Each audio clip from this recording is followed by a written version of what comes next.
O problema é que está com trans de nossa sociedade ainda está vítima de prejuízo, ainda está vítima de gente que está malo, que tem uma maleza, ando que é procura.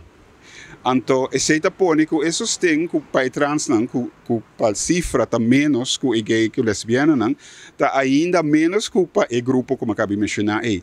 No sentido que ainda não são regras e cambiamento de sexo, não são regras no sentido que nós seguimos a lei de reino, no sentido que se vai operar na Holanda, se vai operar na Holanda, então vai cambiar e não, olha para cambiar o passaporte aqui não também.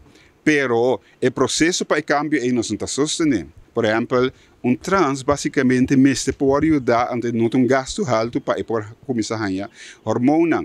Que põe com o homem começa a criar aspectos de mulher, pecho, etc.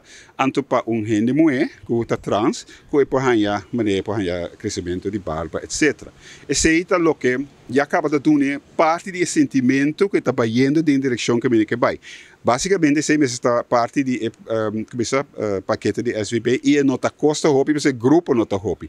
Nada na costa não está guarda assim para o grupo aí. Então, foco a decidir para tomar esse aqui como começo de processo para volver a organizar trans na costa, onde constante com trans, mas não pode ganhar sparsem, etc. para subir avião para a Holanda, não está sempre, se não está em operação.